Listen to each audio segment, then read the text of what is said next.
Il y a tout juste 6 mois, Donald Trump revenait pour la deuxième fois à la Maison-Blanche, un second mandat marqué par un renforcement sans précédent du pouvoir exécutif, marqué également par une politique étrangère agressive, par une guerre commerciale, véritable tournant protectionniste, hausse de droits de douane à l'échelle mondiale, Europe, Canada, Amérique latine, Asie, personne n'y échappe. Et on va prendre aujourd'hui l'exemple du Cambodge, plus 36% de taxes sur toutes ses exportations vers les États-Unis, et ce dès le 1er août.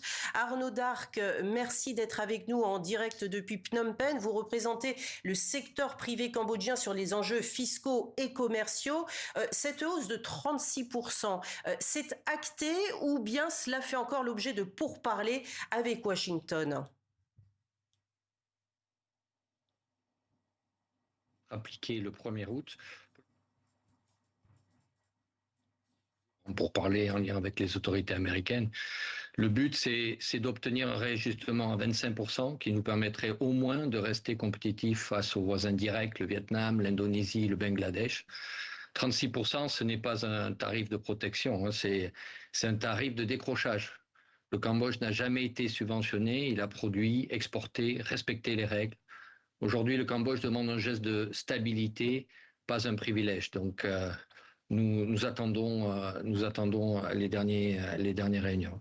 Les exportations vers les États-Unis, ça représente quelle part de marché pour le Cambodge? En 2024, les exportations vers les États-Unis représentaient 42% des exportations totales, soit à peu près un peu plus de 9 milliards de dollars. Pour certains secteurs comme le textile, les sacs de voyage, les chaussures, c'est 60 à 70% du marché.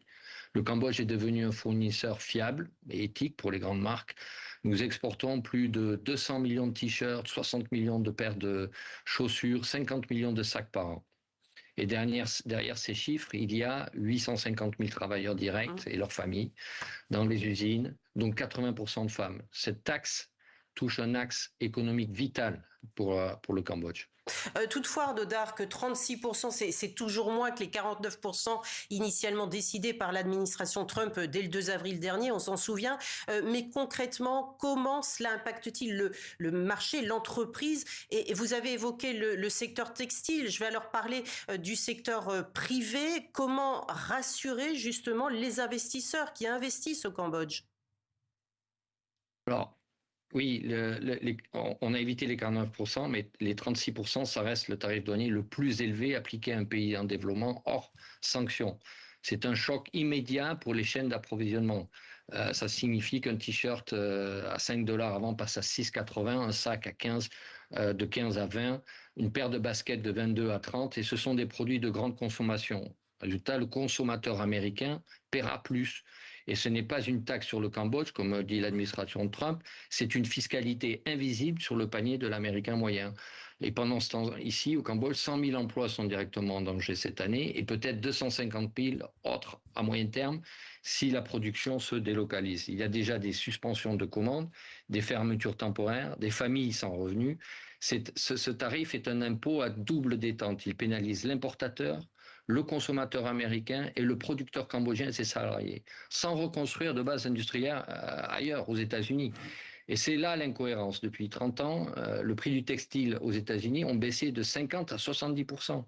Ce pouvoir d'achat gagné aux États-Unis a servi à financer la santé, l'éducation, la tech, les loyers. Aujourd'hui, on veut inverser cette logique sans reconstruire les usines.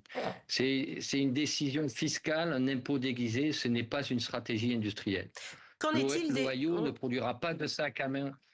Le coût de la main-d'œuvre aux États-Unis est 10 fois plus élevé qu'ici. Les usines ne relocaliseront pas aux États-Unis, c'est clair. Qu'en est-il des entreprises françaises qui sont installées à Phnom Penh et ailleurs dans le pays? Arnaud Darc, vous travaillez main dans la main avec le gouvernement cambodgien, mais que disent-elles, ces entreprises françaises? Elles ont peur? D'abord, je pense qu'à ces investisseurs, qu'ils soient français ou européens, il faut leur dire la vérité. Nous leur disons, la crise est sérieuse, mais le Cambodge reste un pays de production fiable, stable, réactif. Ensuite, on montre une action. Le gouvernement a lancé une stratégie de réduction du coût de logistique, du coût de l'énergie. Nous diversifions nos débouchés, évidemment, l'Europe, où nous conservons un accès partiel préférentiel, le Japon, où nous avons encore un accord bilatéral actif, le Moyen-Orient, avec une forte croissance sur les produits finis.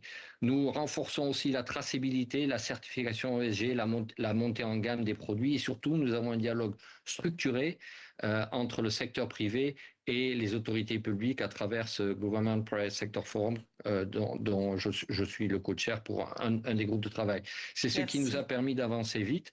Le Cambodge est un pays qui ne fuit pas les crises, il les traverse. Merci beaucoup Arnaud Darc d'avoir été avec nous en direct depuis Phnom Penh. Merci à vous et bonne soirée.